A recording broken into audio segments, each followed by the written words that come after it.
Welcome to Linda's Corner. My name is Linda Bjork, and today we're going to be talking about our relationship with money. I'm delighted to welcome special guest Dennis Harhalakis from the UK. Dennis is a certified money coach. He helps people understand the way they think, feel, and behave around money. You can reach Dennis at his website, cambridgemoneycoaching.uk, and I'll include a link in the description. Welcome, Dennis. I'm so glad you could join with me today. Thank you, Linda. It's a pleasure to be here. I'm really looking forward to our conversation. I am too. And I love your approach. I've talked to people who talk about how to get out of debt and people who how to save money or how to budget money. But the focus of how our relationship with money and what we think about money is not something that people are always even aware exists. When you say, what's your relationship with money? They think they don't have a foggy clue what that even means. Yeah, that's a really good point. And if you'd asked me that like 5 years ago, I would have been in that camp. I was like, well, what is my relationship? I mean, what does it mean? And so the way I look at it is that there's this kind of, when you begin to understand it, there's three parts to it. There's how do I feel about myself? How do I feel about money? And how do I feel about money and myself? So if you think about this outside of money, but you think of it in terms of a relationship that you have with a partner, the quality of your relationship is how do I feel about myself as a human being? How do I feel about my partner or relationships? And how do I feel about them and me together? So money is that you have a relationship with money because it makes you feel things. It does make you feel things. So let's start with that. For a lot of people, the very topic of money, the idea of money, talking about money, thinking about money, just fills them with anxiety and absolute stress. They just feel overwhelmed. It's like, I don't want to talk about it. I don't want to think about it.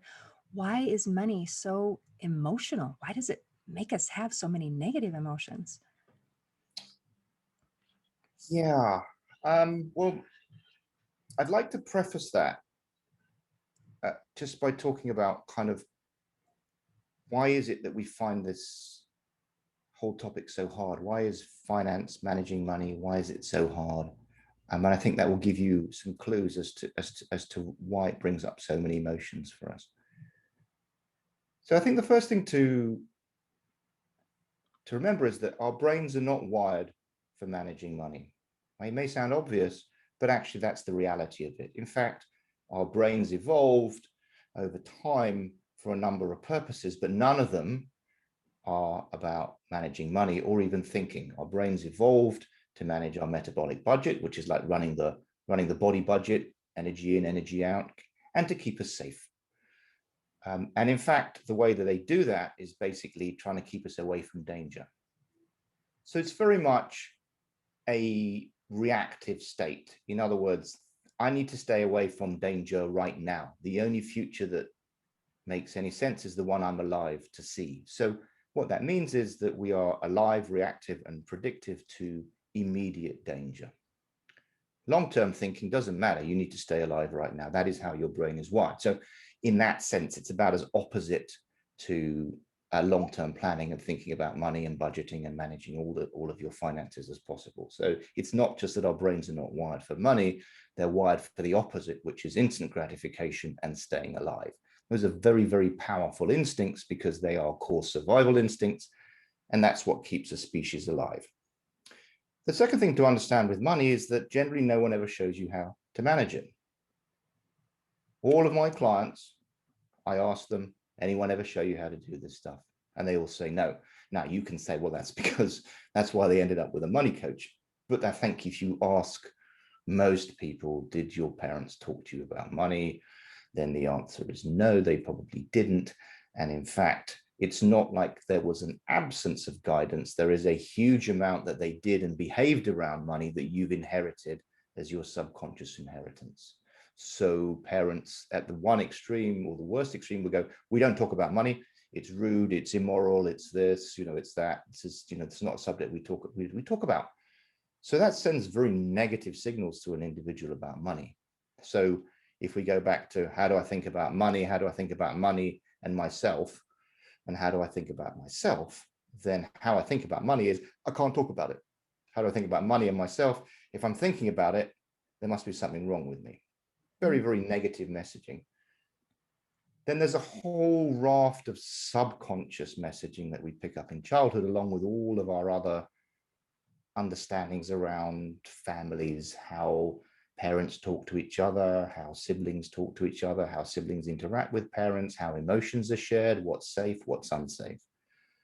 And if you've grown up in an environment where money was a source of anxiety, where money was a source of shame, where money was a source of guilt or conflict, and let's not forget that most marriages involve conflict around money, then you as a child, especially if there's a divorce, will associate money with conflict.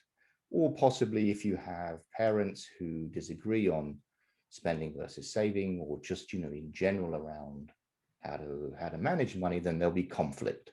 So we come out of childhood with this, not a blank slate around money. We come out of childhood with a set of subconscious patterns and beliefs around money and around ourselves and money that influence us without us actually really understanding how that works. Next, we have a culture of silence around money. Yeah, we kind of talk about stuff, but we talk about how much things costs, but we don't talk about how money makes us feel. We don't talk about how we feel about money. Then we have this concept of financial literacy, which is, it's just about numbers. It's all about maths. What don't you understand? Money in, money out, simple, right? No, that's not simple. What that gives you as a message is, if you can't manage your finances, there must be something wrong with you. So my clients have usually started off with, how do I do this money thing? Why is this money thing so hard?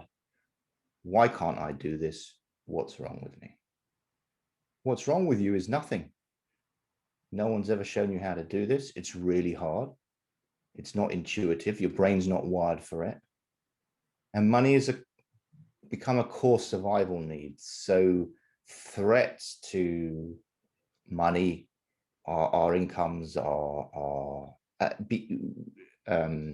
future security, our jobs, maybe our pensions, our stock market investments, or whatever we have, or just, my day-to-day existence, become a very, very strong core security threats. And when our core security is threatened, we react usually quite aggressively. It's fight, flight, or freeze when your core security threats. So is it any wonder then that this whole thing around money is complex, emotional? And money's tied into our feelings of self-worth.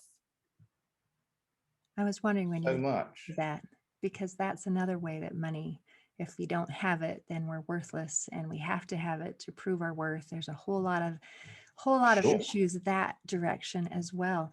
But as you explain this, it gives kind of a feeling of peace and comfort that it's okay to not just automatically know what to do.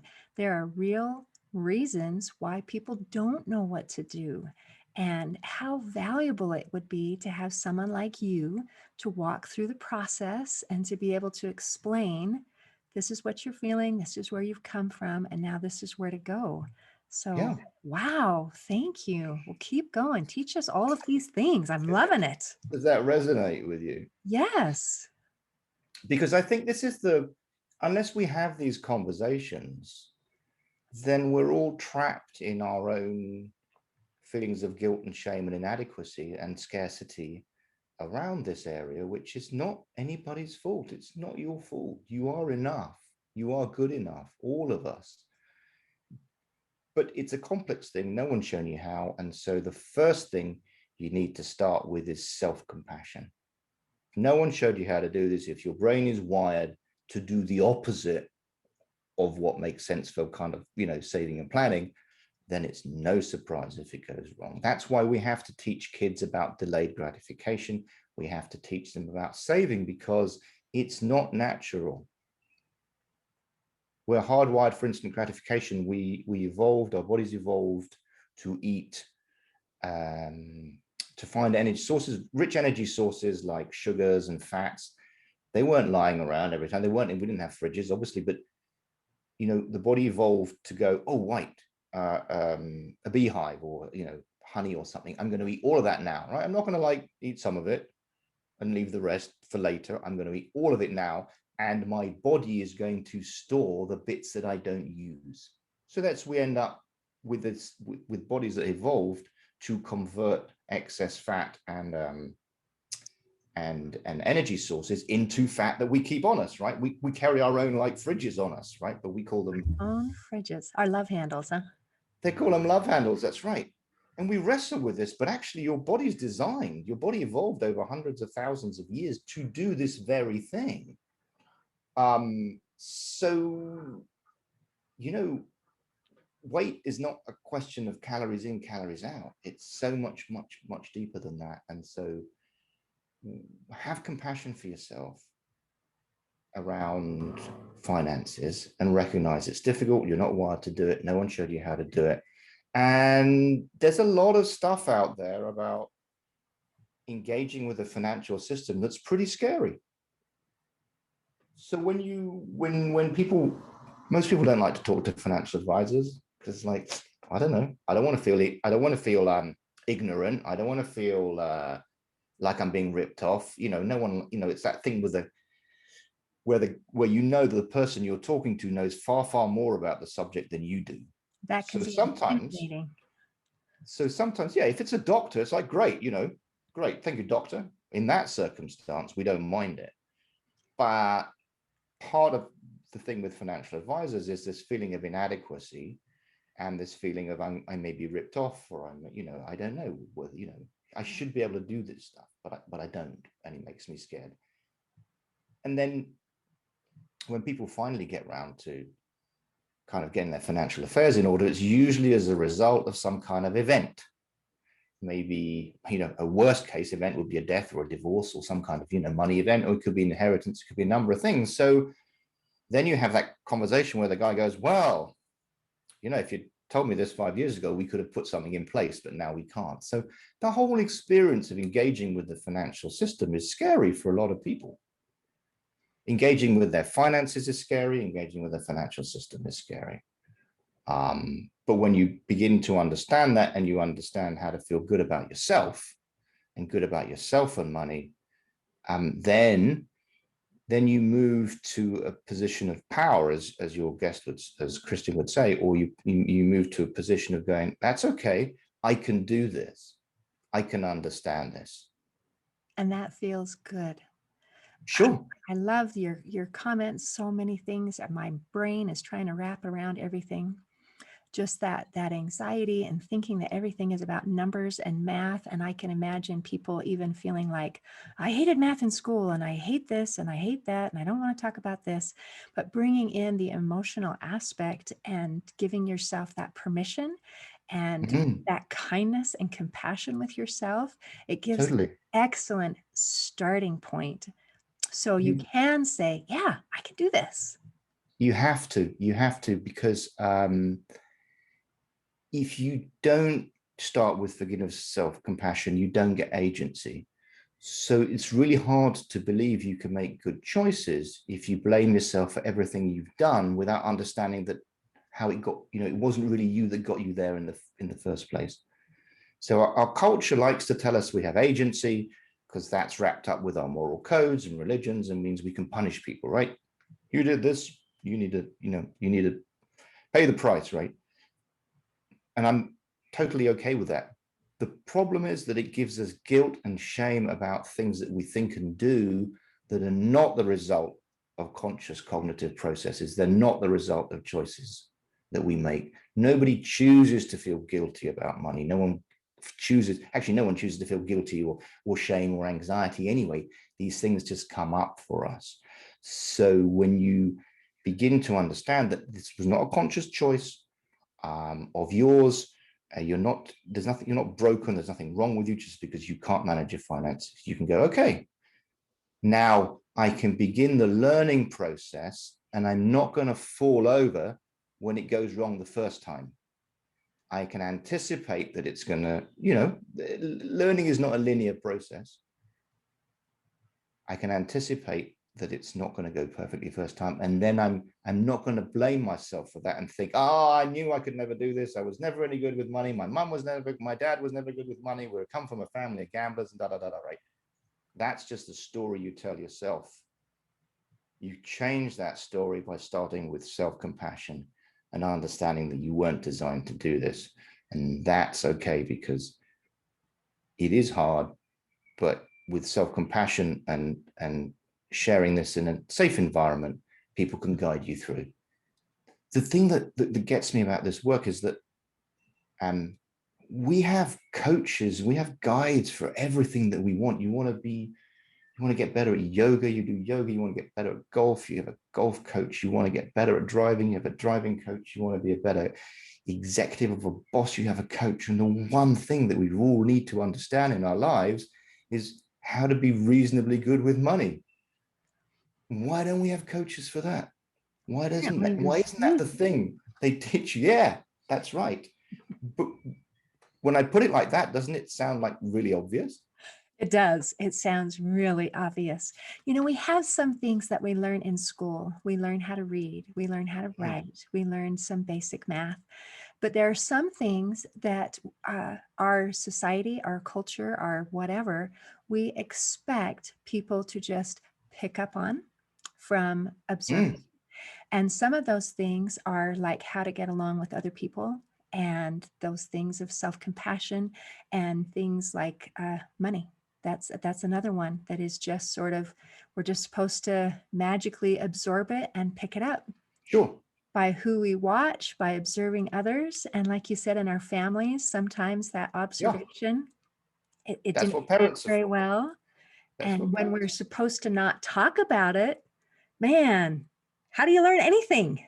I mean, So let me ask you, what for you do you think is a good learning experience? a How good would you think of a good learning. learning experience? Oh, good question. Well, if I can have a learning experience that is positive during the learning experience, wouldn't that be lovely? Sure. Sometimes we have learning experiences. And how does it how does it help? How does a how do you understand what a positive learning experience is? What are the components of that? Oh dear, I didn't know this was going to be a test. Now you're going to give me anxiety. Sorry, Okay, sorry, so sorry. let's see. Sometimes I don't know that I'm having a learning experience until afterwards when I look backwards. We look Right. forward and then we learn by looking backward. So Yeah. I'm not Yeah. sure specifically what the components are. I have never analyzed that. Would you teach me? So I would say, if I can answer my own question, is that a positive learning experience is where you you feel safe. You have someone that won't judge you, someone that can guide you, someone that can support you in that process. So we're not just talking about an experience that teaches me. You're talking about a coaching experience that teaches Yeah, me.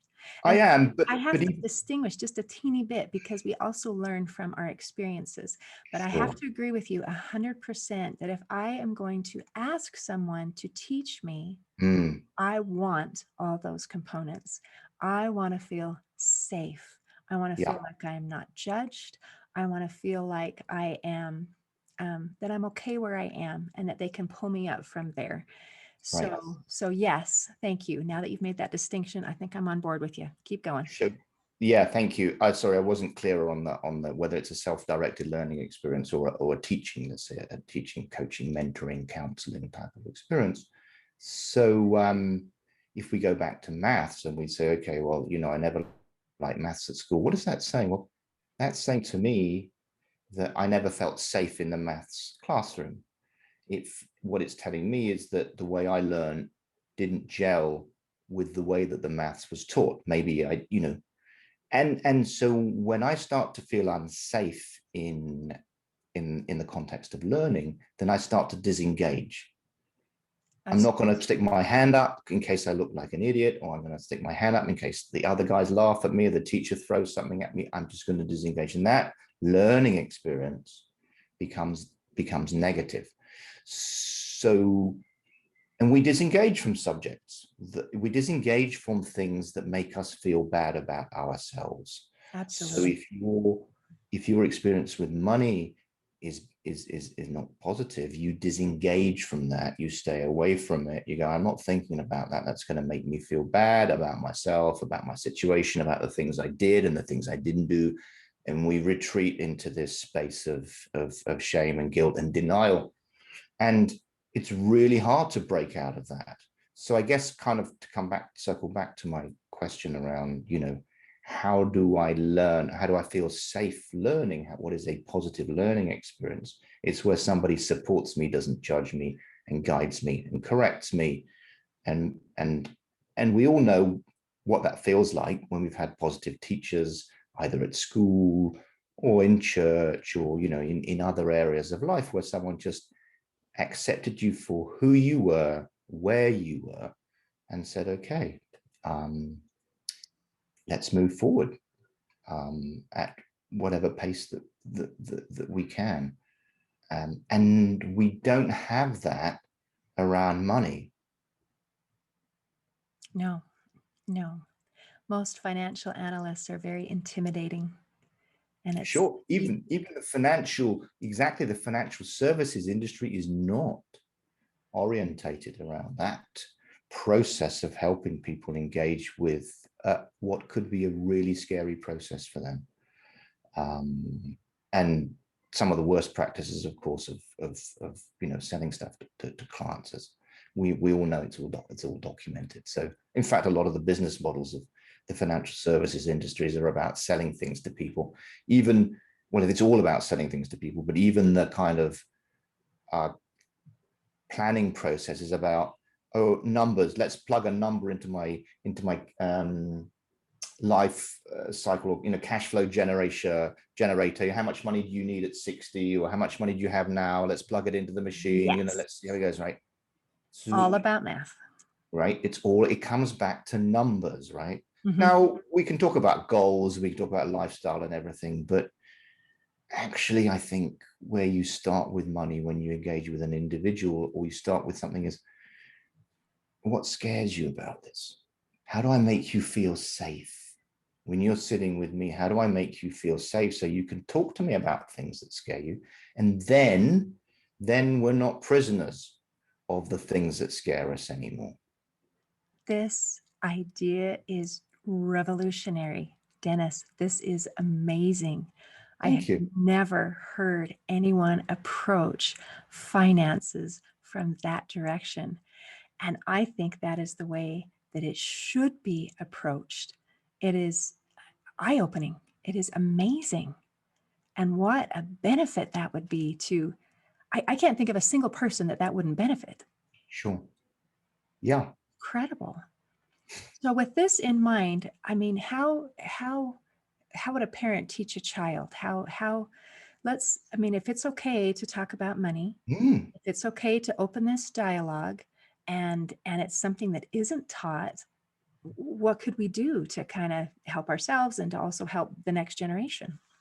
I'm so glad you raised that, because a lot of people get kind of fixated on the financial literacy piece, which is kind of okay, but it's necessary. But teaching a 16-year-old to budget ain't going to work. The time you really need to know and understand about a mortgage is just before you get one, not when you're 18. So a lot of stuff, a lot of concepts where they are taught um, don't really gel with where the individual is at that point in life. So as we've kind of intimated, bad money scripts, money beliefs, money views get handed down from generation to generation through this concept of your subconscious inheritance, along with your other views, as I said, about how siblings behave, how people sit at the table, how people talk at the table. All of that stuff comes out of your childhood. So it's critical to help parents understand how they can break the negative cycle and produce a positive cycle that their children can go, my parents were really good around money and they taught me everything I know, and I'm going to do that for my kids. So I just wanted to preface it with that, because so much is focused on kind of the school aspect of what can schools do and what's the numeracy aspect, whereas in fact, everything that we learn about everything practically starts in the family home. So I have a talk that I do on how to teach children about money. In fact, I've done a whole bunch of sessions on it on LinkedIn. You can look me up on LinkedIn, and they're all recorded. I did 5 sessions of LinkedIn Live, 5 hours with another money coach and a guy that does financial education for children and parents. So there's 5 hours of resources out there, and I'm going to summarize what I think are the key points for parents. The first thing is, and the most important thing is, to understand what your own behavior is messaging to your children. Wow. Accountability first thing. Yeah, well, I think awareness and then accountability. Right. You have to start with awareness, because if everything that you do and the way you behave is interpreted by the child's brain, which is building rules for the future. If this happens, that happens. If, when the credit card bill comes, there's a fight, okay? Or when, when, I'm trying to think of anything, when we go out to shop, mommy and daddy have a fight about how much one of them is spending or not spending. It can be both ways. All those messages, everything that you do, if you go into Target and you go, just give me the biggest TV there is, your kids will understand that, and they will consider that to be the normal behavior. And I say all this with no judgment, right? I come from a place of compassion, because a lot of this stuff, as I said, you never consciously chose to do. These are just learned behaviors. So the first thing is understand your messaging. If you're telling kids you don't want to talk about money, then they will have problems with money for the rest of their lives, right? It is something we need to talk about. It's something we need to understand. Our children's lives are precarious. 40, 50 years ago, you could get a job and you could pay into whatever pension schemes you have, employer pension schemes, 401ks, and you were taken care of for life. This does not exist anymore. Life is very precarious, and you need to understand that positive behaviors like saving need to be taught, and they need to be demonstrated, and they need to be supported. So understand your own behavior and watch the messages you're sending. The second thing is around developing a work ethic. If you want your children to develop a work ethic, then you also need to model it. So there's a whole bunch of stuff that needs to be done for the family. And if your partner says to you, can you take the trash out or walk the dog? And you go, never mind, I can't be bothered with that. You are messaging to your children that your chores aren't worth doing. So chores are important because they build a work ethic. And I think that there's a whole bunch of stuff that is important for important parts of the family to make the family run. So maybe walking the dog, maybe taking the trash out, maybe unstacking the dishwasher or putting the dishes away. And you can extend that as much as you want. These are all core parts of being a family and contributing to being a family. And so everybody involved needs to do it with good grace, without pulling faces and without shirking, because if you do that as an adult, your children will copy you. If they go, it's only your mother, don't worry about it, they will copy you. They'll take whichever side is going to be easier for them, and they won't build that work ethic. Now, there's certain things that you may pay other people to do, and you can pay your kids to do that. So maybe they're bigger things, I don't know, like cutting the lawn or washing the car or stuff like that. I don't think you should pay children money for doing things that are core family chores, but you can pay them for other stuff. And they're going to have to learn to do that stuff at their own pace. It's easy for you to understand. I'm washing cars for years, right? Your kids are not going to learn to wash the car very well, and you don't want to undermine them. You want to give them agency. You want to give them feelings of progress. So it's really difficult as parents. We always we try and stop our kids making bad decisions. We try and stop them hurting themselves. We try and stop them doing all this stuff. and we don't want them to buy crap off the internet, and we don't want them to do this. And so we try and stop them from doing that. And so that, two problems with that. One is they don't learn, and secondly, it kind of undermines them, their own decision-making process. And if they feel like they don't make good decisions, that stays with them for life. So let them, help them, let them, show them. So we've talked about kind of modeling reflective behavior, having discussions. You can talk about kind of things like, it depends on your kid's age, but you want to show that they've got different alternatives. So you can talk about stuff about, for example, the Midas touch. Well, do you think that would be good? Do you think that would be bad? It'd be great if everyone turned to gold, maybe. So there's some parables and some fables and stuff that you can explore with children, to show them that there are, alternative ways of looking at things, and just be kind of open to discussion. And then I think there's this concept of reflective decision making, which is, we want to buy a new car, we want to buy a TV, we want to buy a computer. How do we go about that process? If you want your kids to make reasoned, thoughtful decisions, you have to model that process yourself. So I love the concept of buying a new car, right?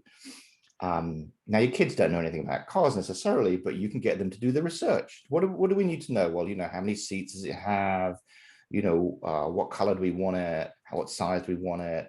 What are we going to do with it? And you get your kids to do the research, you get them in the process, and you show them how to make a considered, thoughtful decision and take them through that process. The fourth one is about allowances. So I think that giving children allowances is the best financial literacy tool there is. And people get confused around this. They go, am I going to give them money? What for what? I'll pay them to do things, but I'm not going to give them money. How do most people learn? You learn from experience. You got to try it. So if you want kids to learn about making decisions with money, about trade-offs, and understanding about what happens if you spend all your money on day one of the week, you have to give them money, but you're going to give them money that replaces money you would have spent on them anyway.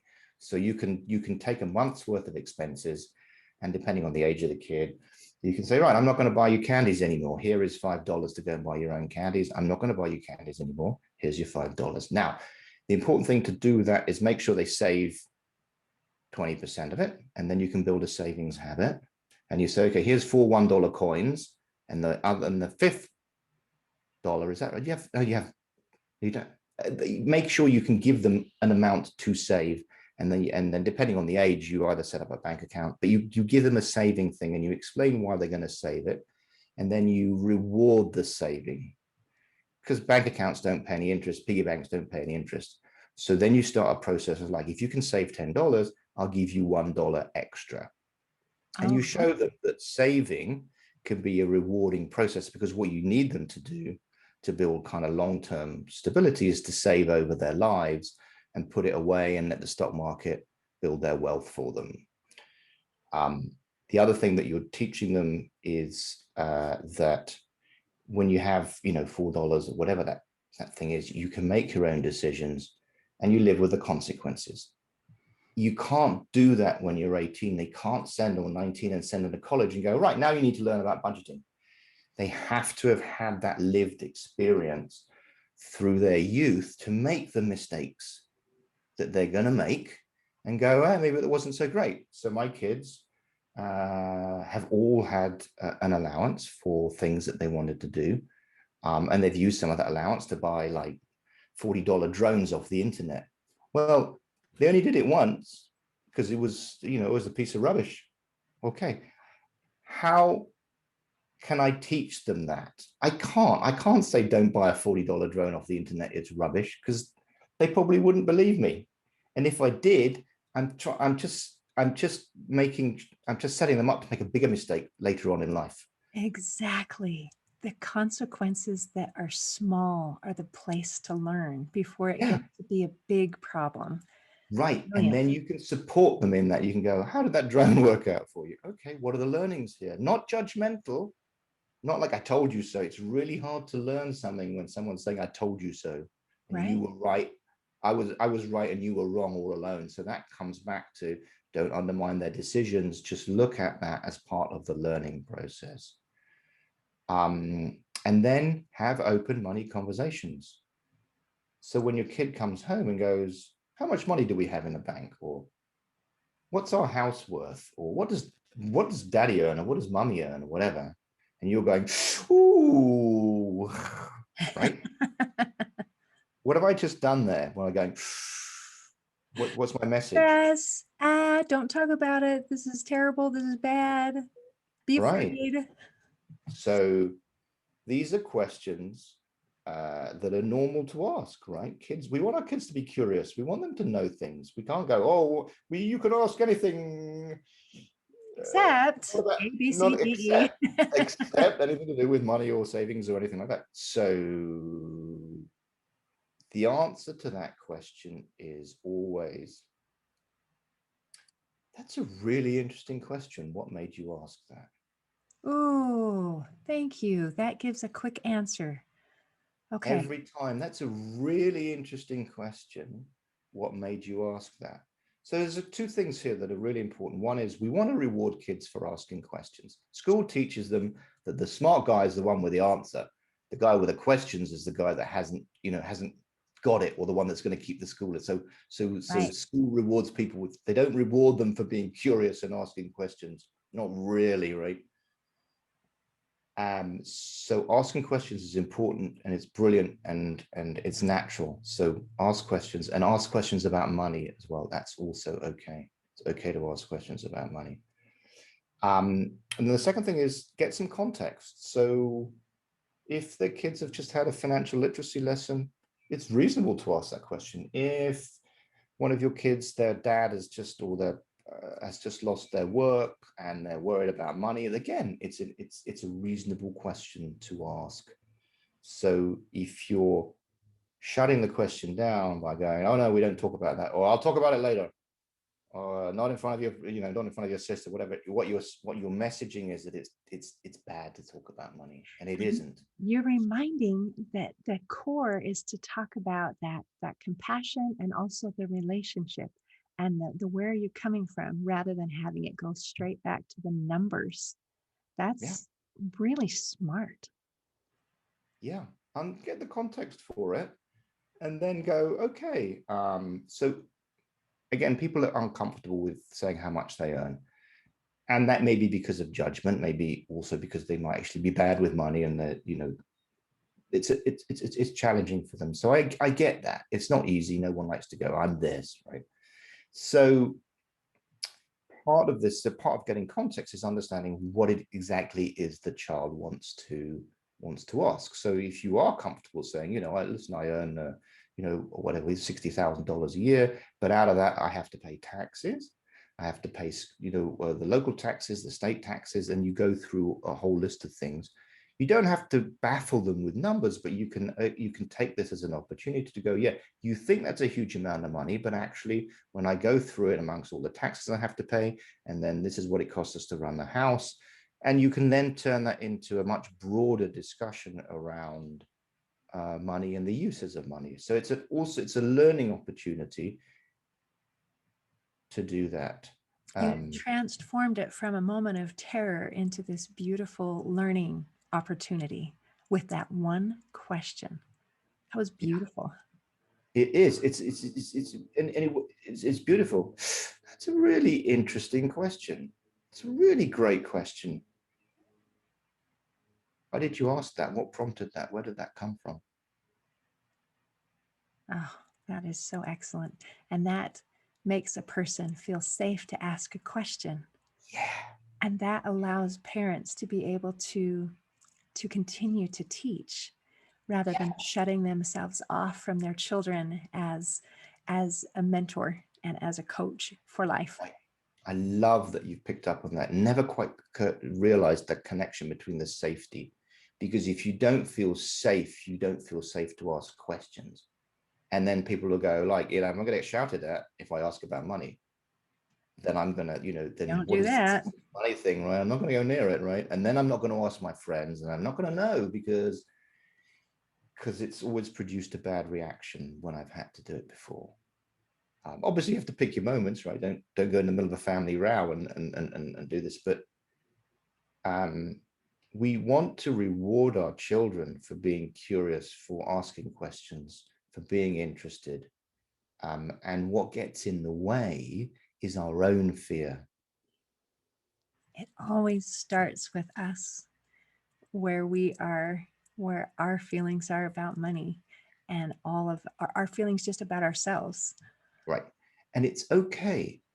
It's okay. So if you don't know the answer, let's talk about, I saw something about, about Reddit on the internet memes. Can you explain this to me? It's okay not to know, because then you can start on a journey together. You can say, I don't know. I've heard about this. Why don't we go and look it up after supper? Let's get on the internet and see if we can get some information. You can start that financial literacy journey, that discovery journey together, which is also a really nice experience. But you have to start with being okay not to know, and not dismissive either, and go, that's really interesting. Why don't we talk about that later? Or why don't we explore that together? I don't know the answer to that. And That's a that really great question. again goes around the circle in giving compassion to yourself and to others. That's brilliant. I hadn't even thought about how important compassion is in our money management until today. I feel enlightened, Dennis. Thank you. And Oh, it's a pleasure. thank you so much for joining with me today. This has been an amazing conversation, and I've loved it. That's so kind of you. Thank you. I'm so pleased. So pleased. So I noticed that you normally finish with a quote. So I do. Is that okay? yeah, it's great. Can I give you a quote? You want to give the quote. All Well, you can give right. a quote as well, but You go first. so so it's one of the things is kind of one of the things in the thought process is, how do I move from self-criticism to self-compassion, which I think is and something else I want to leave you is, like, the less emotional we are about money when our kids are growing up, the more rational they will be with their money. So I'm trying to find it. So there we go. So have you heard of a guy called Peter Crone?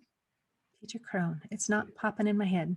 Is Tell me, remind me. So he has a really interesting quote. It says, life will present you with people and situations that will show you where you're not free.